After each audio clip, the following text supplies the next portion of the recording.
नमस्कार दोस्तों, आपका फिर से स्वागत है आपके अपने एजुकेशनल चैनल में।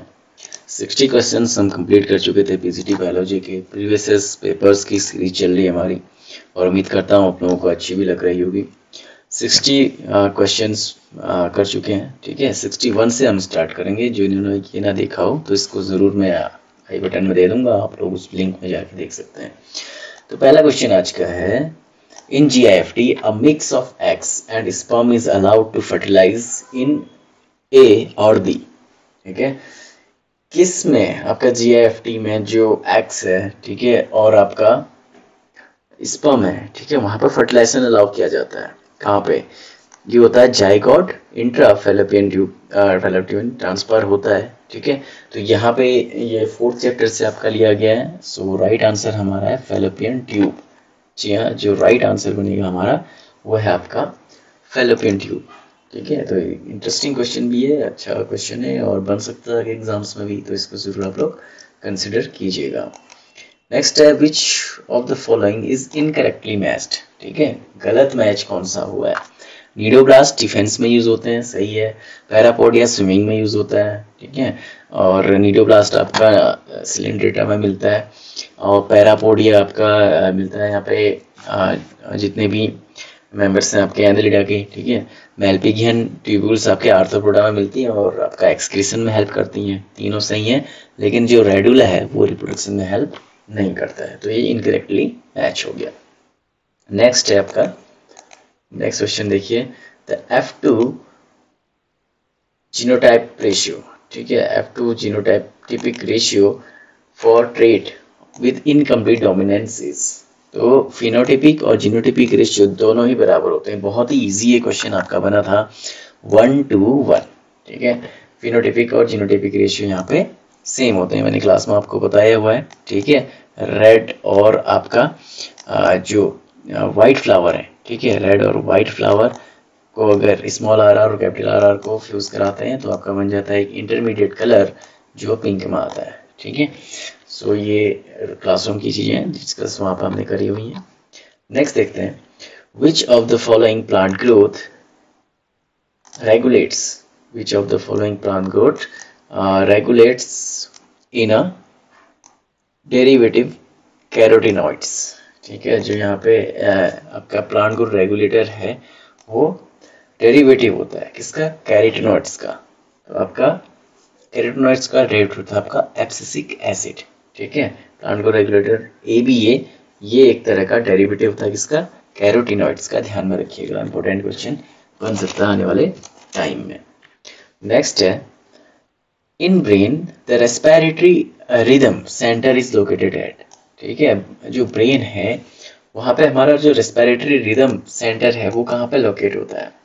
तो ये होता है आपका मेडुला में, ठीक है। रेस्पिरेटरी जो है वो मेडुला में होगा, ठीक है। नेक्स्ट क्वेश्चन है आपका, Which of the following statement is true regarding bundle seed cells, ठीक है। बंडल सीड सेल के रिगार्डिंग जो है आपका सही है, ठीक है। सही कौन सा इनमें से? वो होता है दे लैक पीपी केस, ठीक है। पीपी केस को ये जो आपका लैक करते हैं, ये स्टेटमेंट ट्रू है। नेक्स्ट है, the E coli cloning vector PBR332 has antibiotic resistant genes for, ठीक है। एंटीबायोटिक रेजिस्टेंट जीन्स किसके लिए होते हैं? PBR32, ठीक है। PBR का जो डायग्राम है आपका NCERT में, ठीक है, वहाँ पे आपका अलग अलग, ठीक है, सही आपका मिल जाएगा बायोटेक वाले चैप्टर में आपको, ठीक है। दोनों चैप्टर्स में से किसी एक में है, तो उसमें जितने भी रोल है क्लोनिंग वेक्टर के साइट्स बताई गई हैं, तो उसमें आपको आंसर मिल जाएगा। सो ये होती हैं टेट्रासाइक्लिन और एम्पिसिलिन, ठीक है। इनका ये क्या करता है? आपका रेजिस्ट करता है, ठीक है, इनके लिए रेजिस्ट करता है।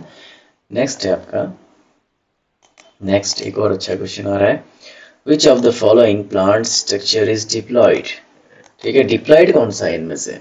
प्रोटोनी में हैप्लॉयड होता है, थैलस हैप्लॉयड है, प्रोथैलस हैप्लॉयड है, स्ट्रोबिलाई, ठीक है। स्ट्रोबिलस आपका जो है डिप्लॉयड एक स्ट्रक्चर है।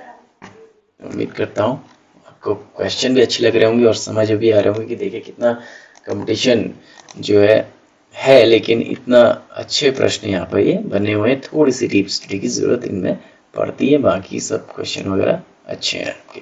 ठीक है, चलिए नेक्स्ट क्वेश्चन की ओर आगे बढ़ते हैं। Which of the following is a jawless sea animal devoid of scales. Jawless है, ठीक है, और सी एनिमल है, ध्यान रखिएगा, ठीक है, अग्नेथा और नेथा, ठीक है, मैंने आप लोगों को ये पहले पढ़ाया हुआ है। तो पेट्रोमाइजोन, ठीक है, एनसीईआरटी क्योंकि हम क्लियर कर चुके हैं, फिर से मैं एनसीईआरटी आप लोगों को लेकर आऊंगा जल्दी, जिसमें हम डिटेल में और जाएंगे, ठीक है, कि आपको इन क्वेश्चंस के माध्यम से बताऊंगा कि कौन सा क्वेश्चन कहाँ से कैसे बन जाता है, ठीक है, जब हम टॉपिक पढ़ेंगे तो। अगला है which of the following is not located towards the stroma side of the thylakoid membrane। stroma sides के नहीं होता है, कह रहा है थैलाकोइड मेम्ब्रेन के स्ट्रोमा साइड में जो प्रेजेंट नहीं होगा, ठीक है, थैलाकोइड मेम्ब्रेन के स्ट्रोमा साइड में इनमें से कौन सा प्रेजेंट नहीं होता है, पूछ रहा है आपसे। तो राइट आंसर हो गया हमारा F0 और F0 ऑफ ATPase, ठीक है, तो ये आपका स्ट्रोमा साइड में लोकेट नहीं होता है, तो इसके लिए आपको स्ट्रक्चर ध्यान से देखना होगा, ठीक है। नेक्स्ट है the type of placenta in China roses. Placenta में कैसी होती है, सॉरी जो आपका चाइना रोज है उसमें प्लेसेंटेशन कैसे मिलता है, ठीक है, किस तरह का प्लेसेंटेशन मिलता है, ये ओव्यूल किस तरह से व्यवस्थित है आपका, ठीक है, और इसमें जो होता है एक्साइल टाइप का मिलता है आपका चाइना रोज में, ठीक है, इंपोर्टेंट बन सकता है आपका। जितने भी एग्जांपल एनसीईआरटी में दिए उनको जरूर कंसीडर कीजिएगा। अगले प्रश्न की ओर आगे बढ़ेंगे। The following condition that prevents जिटेनोगैमी।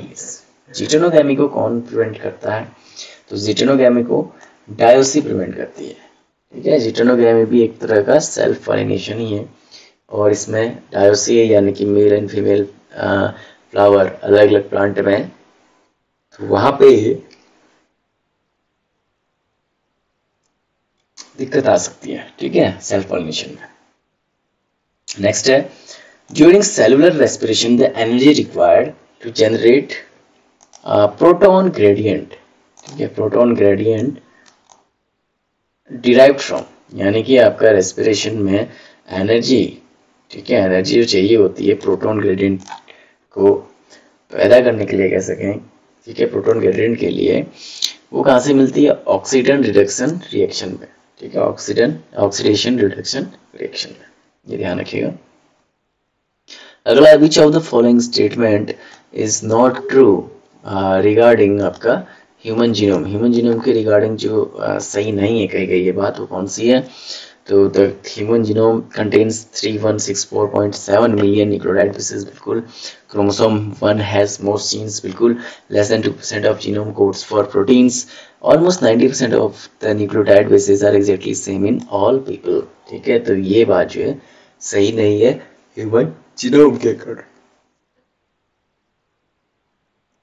तो ये चीजें आप लोगों को देखनी होती है, ठीक है, पकड़ने होते हैं, उसमें पॉइंट एनसीईआरटी के भी कहता हूँ हर लाइन इंपॉर्टेंट है, लाइन बाय लाइन इंपॉर्टेंट है, जितनी बार आप उसे करेंगे कोई ना कोई नया क्वेश्चन आपका बन जाता है वहां पे, ठीक है, तो इसको जरूर आप ध्यान रखिएगा।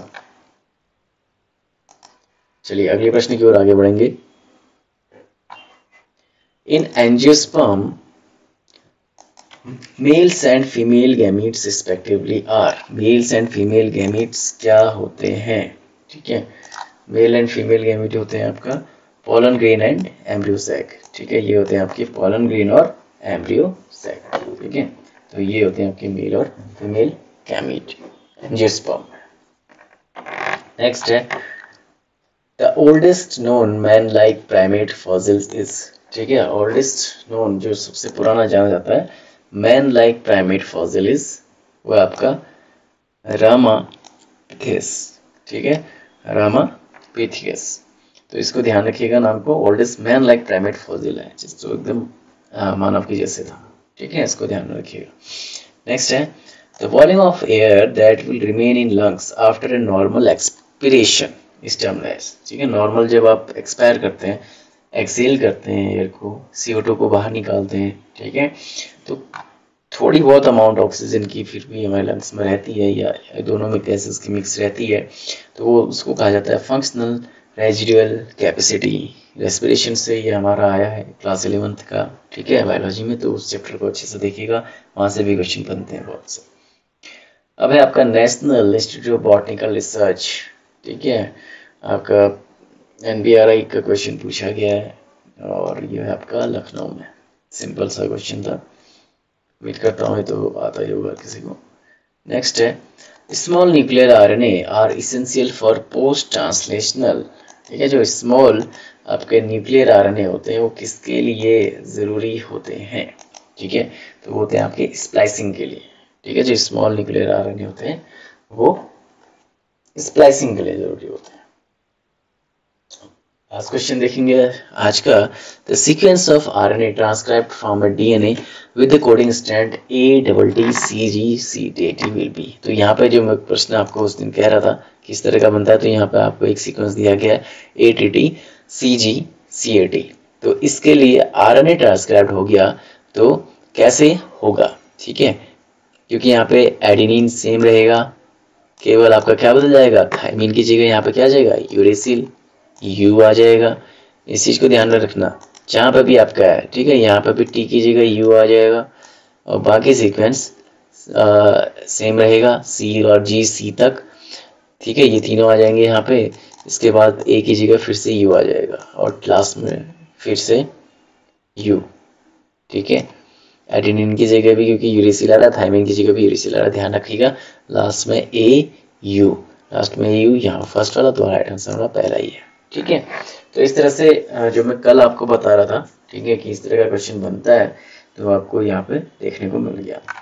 सो उम्मीद करता हूँ आपको ये क्वेश्चन अच्छे लगे होंगे और नेक्स्ट क्वेश्चंस में जल्दी आपका लेकर आऊँगा। फिर से मिलते हैं आपसे नेक्स्ट वीडियो में। Thank you.